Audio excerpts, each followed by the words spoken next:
Audio Jungle.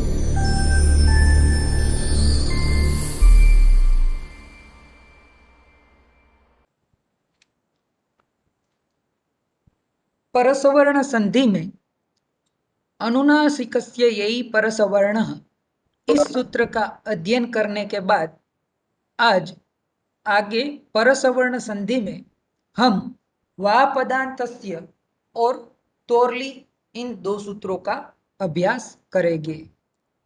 तो वा पदांतस्य सूत्र का अध्ययन करने से पहले अनुस्वारस्य यही परसवर्ण सूत्र का सिद्धांत याद होना अति आवश्यक है, क्योंकि अनुस्वारस्य यही परसवर्ण जो सूत्र है वह सूत्राष्टाध्यायी क्रम में, पाणिनि सूत्राष्टाध्यायी क्रम में वा पदांतस्य सूत्र के पूर्व का सूत्र है। यानी यहां पर देखिए लिखा हुआ है वा पदांतस्य 8 4 59, ठीक है। तो 8 4 59 लिखा हुआ है, यानी 8वें अध्याय का चतुर्थ पाद का 59वां सूत्र है। और आपको याद हो तो अनुस्वारस्य यही परसवर्ण इस सूत्र का सूत्र क्रमांक है सूत्राष्टाध्यायी के अनुसार 8 4 58, तो उसके पूर्व का सूत्र है। तो अनुस्वारस्य यही परसवर्ण यदि हमें याद होगा तो ही हम वा पदांतस्य सूत्र उससे क्या अलग कार्य करता है, क्या परसवर्ण संधि में कौन सी विभिन्नता है, इसको हम जान सकते हैं। तो याद कीजिए आप कि अनुस्वार से यही परसवर्ण का रूल क्या है। यदि याद न हो तो पहले परसवर्ण संधि में अनुस्वार से यही परसवर्ण का आप वीडियो देख लीजिए। तो अनुस्वार से यही परसवर्ण क्या कहता है, अपदांत अनुस्वार को परसवर्ण होता है कब, यही परे हो तो, यानी यही प्रत्याहार में से कोई वर्ण पर में हो, यानी तालव्य श, मूर्धन्य श, दंत्य श और हकार, इनको छोड़कर सारे व्यंजन में से कोई भी व्यंजन का वर्ण परे हो तो अनुनासिक के स्थान पर परसवर्ण होता है। तो पर में जैसा अक्षर होगा उसी के स्थान पर उनके सदृश अनुनासिक वर्ण अनुस्वार के स्थान पर होगा। जैसे बताया था कि क वर्ग में से क पहले हो तो अनुस्वार के स्थान में क वर्ग का अनुनासिक वर्ण क्या है, ग, तो ग होगा। च वर्ग का परे हो कोई वर्ण तो अनुस्वार के स्थान में य होगा। उसी प्रकार प वर्ग का कोई वर्ण परे हो तो अनुस्वार के स्थान पर म होगा, यानी अनुनासिक वर्ण परसवर्ण के रूप में अनुस्वार के स्थान पर होगे। तो वह क्या कहता है, अनुनासिकस्य यही परसवर्ण अपदांत अनुस्वार की चर्चा करता है। तभी वा पदांतस्य जो सूत्र है जो आज हम पढ़ने वाले हैं वह ऐसा ही कहता है कि अनुस्वार के स्थान पर परसवर्ण होता है, यही प्रत्याहार परे हो तो, क्योंकि उसकी पूरी पूरी अनुवृत्ति आ रही है। इसलिए फिर से पाणिनि ने ऐसा सूत्र नहीं बनाया कि वा पदांतस्य अनुस्वारस्य यही परसवर्ण, वह बार बार लिखने की आवश्यकता नहीं है, क्योंकि इसके बाद का ही सूत्र है वा पदांत से। इसलिए सिर्फ जितना अंश आवश्यक था उतना ही अर्थ लिखा वा पदांतस्य, पूरा नहीं लिखा वा पदांतस्य अनुस्वारस्य यही परसवर्ण, क्योंकि तो जो सूत्र का जो रूल्स है, सिद्धांत है अल्पाक्षर, यह अल्पाक्षर न रहकर बहुवाक्षर हो जाता, कई सारे वर्ण कई सारे पद एक ही सूत्र में हो जाते। इसलिए सिर्फ वा पदांतस्य कहने से ही इस सूत्र का काम हो जाता है। तो सिर्फ चेंज क्या है, अनुस्वारस्य यही परसवर्ण और वा पदांतस्य में इतना ही तफावत है, इतना ही भेद है कि अनुस्वारस्य यही परसवर्ण जो सूत्र है वह अनुस्वार के अपदांत अनुस्वार के स्थान पर यही परे रहते परसवर्ण कार्य करता है, जबकि वा पदांतस्य जो है वह अपदांत अनुस्वार नहीं कहता, वह कहता है पदांत अनुस्वार होगा तो ही अनुस्वार के स्थान पर परसवर्ण होगा, यही परे रहते हुए, यानी पदांत अनुस्वार हो तो उसके स्थान पर परसवर्ण होगा, लेकिन पर में यही होना चाहिए। और यह जो सूत्र है वा पदांतस्य, इसमें जो वा लिखा हुआ है वह क्या कहता है? वा यानी विकल्प से। ठीक है, विकल्प से मीन्स यदि आपको इच्छित हो कि अनुस्वार का परसवर्ण कार्य करना है तो आप परसवर्ण कार्य कर सकते हो, और आपकी परसवर्ण कार्य करने की इच्छा नहीं है तो आप नहीं भी कर सकते हो। इसी को विकल्प से कहते हैं, यानी एक बार होता है एक बार नहीं होता है। तो चलिए वा पदांतस्य का अध्ययन करते हैं। मैंने कुछ प्रारूप तो बता दिया, कुछ गहन अध्ययन करते हैं चलिए, और उसके बाद तोरली का भी अध्ययन करेंगे। तो सूत्र जो है वह है वा पदांतस्य। क्या है? वा पदांतस्य। यहाँ पर थोड़ी टाइपिंग मिस्टेक हो गई है, वा पदांतस्य लिख गया है आप, और स्पेस भी रह नहीं है तो स्पेस भी कर लीजिएगा, आप समझ लीजिएगा। यहाँ पर करेक्ट लिखा हुआ है इस स्लाइड पर वा पदांतस्य में, यहाँ पर टाइपिंग मिस्टेक हो गई है। तो वा पदांतस्य जो है, तो वा पदांतस्य दो पद है, 8वें अध्याय के चतुर्थ पाद का सूत्र है यह, 59वां सूत्र है। तो दो पद है जिसमें वा पद जो है वह क्या कहता है? विकल्प कार्य को कहता है, यानी विकल्प से परसवर्ण कार्य होता है। और पदांतस्य क्या कहता है? पदांत अनुस्वार के स्थान पर परसवर्ण विकल्प से होता है, यही परे हो तो। ठीक है, परसवर्ण स्यात्। तो देखिए यही बात लिखी हुई है, यानी सूत्र में तो मूलतः दो पद ही है, एक पद है वा और दूसरा पद है पदांतस्य। बाकी जो पद है, अन्य जो पद है अनुस्वारस्य यही और परसवर्ण, यह अनुस्वारस्य परसवर्ण, यह पूर्वोक्त सूत्र से यानी कि अनुस्वारस्य यही परसवर्ण इस सूत्र से अनुवृत्त हो रहे हैं। ठीक है, यानी वा पदांतस्य का पीछा कर रहे हैं, यानी आ रहे हैं। तो पदार्थ अनुस्वार हो तो विकल्प से परसवर्ण होता है। तो प्रक्रिया में उसकी स्थिति कैसी बनेगी? तो पूर्व में पदांत अनुस्वार होगा, उससे परे स्पर्श वर्ण होगा। तो इसी सूत्र के रूल्स को यदि शॉर्ट से याद रखना हो, ठीक है, मैथ्स के रूल्स के अनुसार, तो आप कैसे याद रख सकते हैं? पदांत अनुस्वार प्लस स्पर्श वर्ण। ठीक है, तभी क्या होगा? पर इज इक्वल टू परसवर्ण संधि। तो परसवर्ण संधि कार्य होगा। तो चलिए एग्जाम्पल देखते हैं इसका। तो देखिए यहां पर उदाहरण के तौर पर मैंने लिखा हुआ है त्वं करोषि। तो त्वं करोषि जो है, इनका संधि विभाजन कैसा होगा? त्वं प्लस करोषि। ठीक है, त्वं प्लस करोषि। अब आपको पता ही होगा, आपको यदि युष्मत शब्द का ज्ञान है तो आपको पता ही होगा कि युष्मत शब्द के प्रथमा विभक्ति एक वचन में कौन सा रूप बनता है? त्वम। ठीक है, त्वम युवाम यूयम, त्वाम त्वा युवाम वाम युष्मान्नः। तो ऐसे पूरे शब्दों का ज्ञान होना आवश्यक है, तभी आपको पता चलेगा कि ये अपदांत है या पदांत है। ठीक है, उसमें पदांत यानी स्वादि कार्य हुआ हो ऐसा संपूर्ण पद। तो यहाँ पर त्वम शब्द जो है वह युष्मत शब्द का पदांत रूप है, प्रथमा विभक्ति एक वचन का, और उससे परे करोषि है।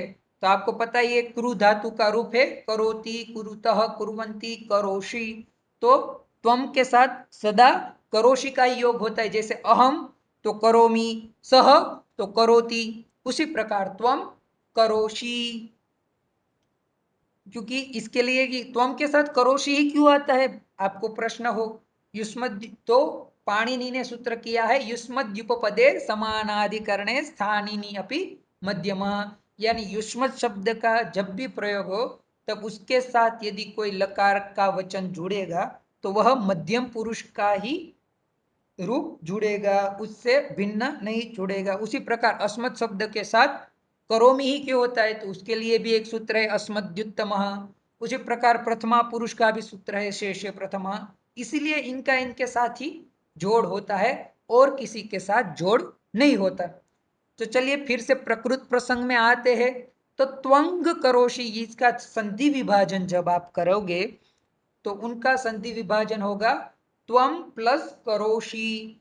तो त्वम में देखिए त्वम पदांत है, उससे परे करोषि का क है, तो त्वम में वकारोत्तरवर्ती अकार के बाद अनुस्वार है। तो अनुस्वार के स्थान पर वा पदांतस्य सूत्र को के रूल्स को याद कीजिए, सिद्धांत को याद कीजिए।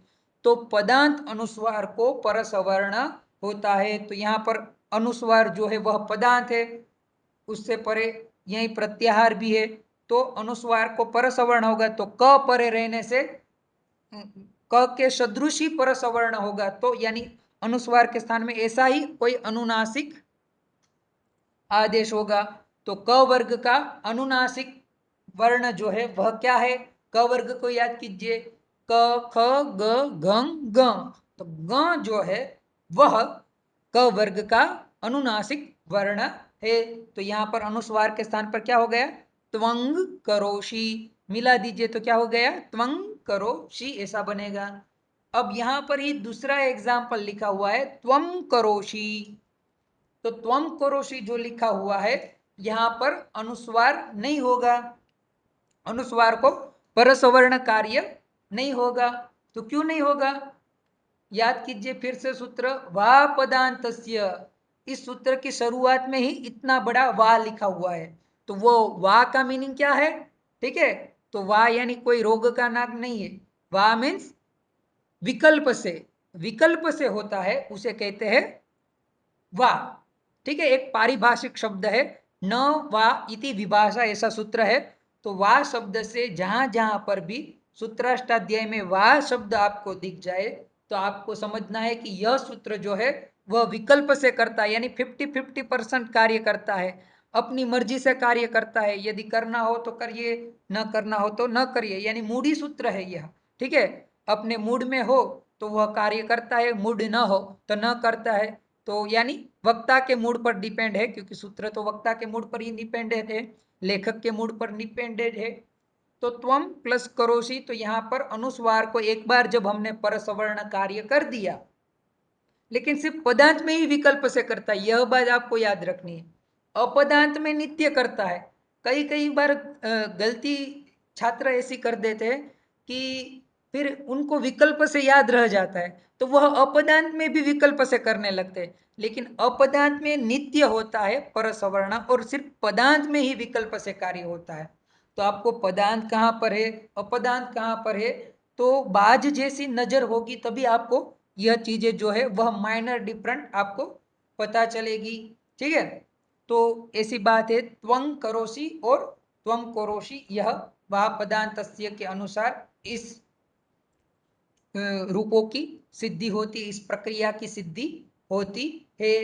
तो आप सभी को वा पदांतस्य, जो कि अनुस्वार से यही परसवर्णा सूत्र का ही कुछ एक्सेप्शन है पदांत को लेकर, ठीक है, तो उसके बारे में हमने जाना।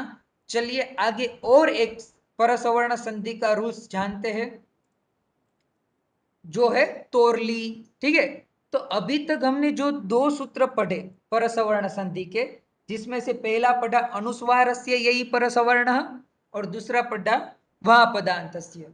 यह दोनों जो सूत्र थे परसवर्ण संधि के, यह क्या करते थे? यह अनुस्वार के स्थान पर ही परसवर्ण कार्य करते थे। कोई स्पर्श संज्ञक वर्ण के स्थान पर या किसी अन्य वर्णों के स्थान पर परसवर्ण कार्य नहीं करते थे। तो आपको याद रखना है कि अनुस्वार के स्थान पर परसवर्ण करने वाले कौन कौन से सूत्र है लघु सिद्धांत कौमुदी के अनुसार। तो आपको तुरंत याद आना चाहिए अनुस्वार से यही परसवर्ण और वा पदांतस्य। तो उन दोनों में भेद क्या है? तो अनुस्वार से यही परसवर्ण अपदांत अनुस्वार के स्थान पर परसवर्ण करता है, और वा पदांतस्य जो सूत्र है वह पदांत अनुस्वार के स्थान पर परसवर्ण करता है। अब कुछ वर्णों के स्थान पर अनुस्वार को छोड़कर परसवर्ण होता है, ऐसे परसवर्ण के सूत्र हमें देखने हैं। तो जिसमें से पहला जो सूत्र है वह क्या है? तोरली। ठीक है, यह उसके बाद ही वा पदांत से के तुरंत ही यह सूत्र आता है। तो यह क्या कहते हैं? तो हो ली। देखिए इस सूत्र में भी क्या है? दो पद है, तो हो ली। तो हो जो है वह षष्ठी विभक्त्यंत एक वचन का रूप है।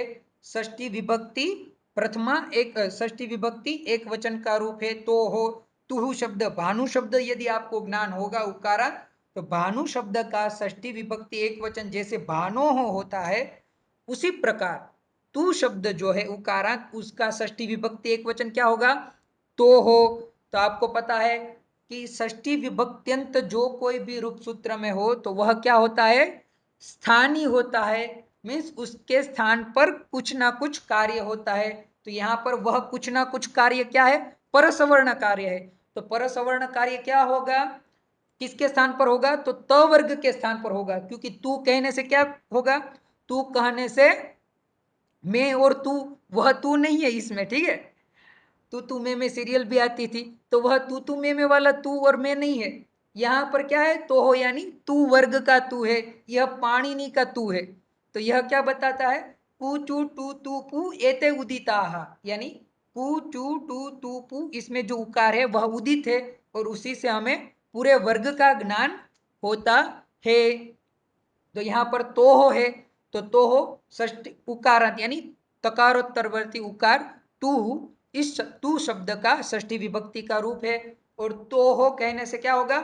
त वर्ग का ज्ञान होगा, और त वर्ग जो है वह स्थानीय रहेगा, यानी उसके स्थान पर कार्य होगा। और ली जो है वह ली क्या है? ल शब्द है, उससे गी प्रत्यय होगा। गी और सुप सुओ जैसे आदि प्रत्यय हमने पढ़े थे, तो उसमें गी है वह जुड़ जाएगा। तो ली यानी लकार परे रहते हुए, यानी ली जो है वह सप्तमी विभक्ति एक वचन का रूप है। तो लकार परे रहते हुए यानी इवेंचुअली है, निमित्त है। हमने पढ़ा था कि सप्तमी विभक्त्यंत जो पद हो सूत्र में वह क्या होता है? वह निमित्त होता है। षष्ठी विभक्त्यंत जो पद हो वह स्थानीय होता है। और परसवर्ण, यहाँ पर परसवर्ण जो सूत्र है उसकी अनुवृत्ति कहां से आ रही है? अनुस्वारस्य यही परसवर्ण, इस सूत्र से परसवर्ण की अनुवृत्ति आ रही है। जो परसवर्ण जो है वह प्रथमा विभक्त्यंत पद है, यानी वह कार्य है। तो सूत्र का मीनिंग्स क्या होगा? अर्थ क्या होगा? तो वरदराजाचार्य लिखते हैं संस्कृत में, तवर्गस्य लकारे परे परसवर्णः स्यात्, यानी तवर्ग के स्थान पर परसवर्ण होता है। कब? लकार परे हो, तो यानी ल परे रहते हुए ही तवर्ग के स्थान पर परसवर्ण होता है। अब देखिए यहाँ पर में तो सर्वदा के लिए ल ही रहेगा इस सूत्र के अनुसार, तो लकार का ही परसवर्ण होगा, यानी ल ही होगा। अधिकतर क्या होगा? ल ही होगा। लेकिन वह ल जो है वह दो प्रकार का है। अनुदित सवर्णस्य चा प्रत्यय में हमने पढ़ा था, यवला द्विधा, य व ल जो है वह दो प्रकार के हैं, अनुनासिक और अननुनासिक भेद से। तो यहाँ पर भी लकार परे रहते हुए तवर्ग के स्थान पर परसवर्ण कार्य होगा। तो या तो वह अनुनासिक ल होगा या फिर अननुनासिक ल होगा। घबराइए मत, अभी हम एग्जाम्पल देखेंगे आपको चुटकी से। यह जब एग्जाम्पल देखेंगे तो यह सूत्र जो है उनका सिद्धांत आसानी से समझ में आ जाएगा।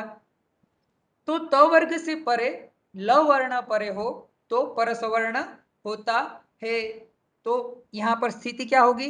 त वर्ग पूर्व में रहेगा, त वर्ग पूर्व के अंतिम अक्षर में, और उससे परे ल वर्ण ही रहेगा। देखिए पूरा ल ही रहेगा, ठीक है। ल वर्ग तो है ही नहीं, चार अंतस्थ वर्ण है, य व र ल, तो उसमें से ल या स्थान गिनिए तो लृतुलसानाम दंता, तो दंत स्थान में से ल ही परे रहते हुए त वर्ग के स्थान पर परसवर्ण कार्य जो है वह होगा। अब देखिए यहां पर लिखा हुआ है नस्य अनुनासिको लह, तो इसका क्या मीनिंग होता है? नस्य अनुनासिक लह। अब आपको पता है यमंगणनानाम नासिका च, यमंगणन, यह नासिका स्थानीय वर्ण है। तो यदि पूर्व में न हो और पर में ल हो, तो न के स्थान पर जो परसवर्ण होगा तोरली इस सूत्र से, तो वह अनुनासिक ल होगा, यानी ल होगा, ल नहीं होगा, यानी अनुनासिक नासिका स्थानीय ल आदेश जो है वह यहाँ पर होगा। यह बात आपको याद रखनी है। तो यही बात लिखी हुई है, नकार के स्थान पर अनुनासिक ल होता है। तो चलिए आगे कुछ इसी सूत्र के एग्जाम्पल भी देख लेते हैं। तो इसमें से फर्स्ट एग्जाम्पल जो है वह है तल्लयः। तल्लयः तो सामासिक पद है, तस्य लयः तल्लयः, तो तत् प्लस लयः ऐसा संधि विच्छेद होगा। तल्लयः का संधि विभाजन क्या होगा? तल लयः, तत् प्लस लयः। अब तत् में तकारोत्तरवर्ती अकार के बाद हल वर्णक हल त है और उससे परे ल है, लयः का ल है। तो रूल्स याद कीजिए, तुरली के तवर्गस्य स्थाने परसवर्ण स्यात् लकारे परे। तो यहाँ पर में लकार है, पूर्व में तकार है, तवर्ग का तकार है, तो तकार के स्थान पर परसवर्ण क्या होगा? तो पर में तो लई है, तो ल का सवर्ण तो लई होगा, तो त के स्थान पर क्या हो जाएगा? ल कार्य जो है वह हो जाएगा। तल लयः तो मिला दीजिए, तल प्लस लयः, तो त के स्थान पर ल हुआ, मिला दीजिए तल लयः। अब दूसरा एग्जाम्पल जो है वह है, हमने पढ़ा था ना अभी अभी, क्या पढ़ा था? नस्यानुनासिको लह, यानी नकार के स्थान पर अनुनासिक ल होता है। तो यहाँ पर विद्वान लिखती ऐसा लिखा है, ठीक है, तो विद्वान लिखता है, ठीक है, तो लिखता कौन है? बुक आदि कौन लिखता है? विद्वान हो वही लिखता है। तो यहीं पर लिखा हुआ है विद्वान लिखती, ठीक है, तो यही बात है।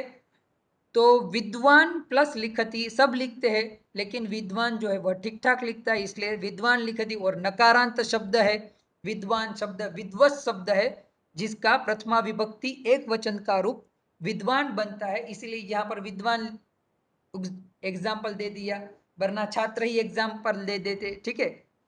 तो विद्वान लिखती, तो विद्वान लिखती की जब हम संधि विच्छेद करेंगे तो क्या होगा? विद्वान प्लस लिखती, विद्वान प्लस लिखती। तो अब देखिए ल वर्ण, ल परे है, पूर्व में विद्वान में वकारोत्तरवर्ती आकार के बाद नकार है, तो न जो है वह त वर्ग का अंतिम वर्ण है, त थ द ध न। तो न के स्थान पर परसवर्ण क्या होगा? ल होगा, लेकिन वह ल कैसा होगा? सिर्फ सामान्य ल नहीं होगा, बिंदी वाला ल होगा। तो बिंदी वाला जो ल है उसी को अनुनासिक ल बोलते हैं, यानी नासिका स्थान से जो ल उत्पन्न होता है उसे अनुनासिक ल कहते हैं, ठीक है। तो आपको बिंदी वाला ल बोलना नहीं है, ठीक है। बिंदी वाले ल तो हिंदी भाषा में बोलते हैं, संस्कृत भाषा में उसे क्या कहते हैं? अनुनासिक ल कहते हैं, ठीक है। या अनुनासिक ल होगा या फिर अननुनासिक ल होगा, तो यह इसका शास्त्रीय नामकरण है, अनुनासिक ल। तो न के स्थान पर हो गया ल, तो विद्वा न के स्थान पर कर दीजिए ल, तो हो गया किस सूत्र से? तोरली इस सूत्र से, ठीक है। तोरली में परसवर्ण कहाँ से आया? तो अनुस्वार से यही परसवर्ण इस सूत्र से आया। यह सब चीजें आपको याद रखनी है। तो न के स्थान पर हो गया ल, तो विद्वान प्लस लिखती, मिला दीजिए विद्वान लिखती, यह संपूर्ण रूप बनेगा।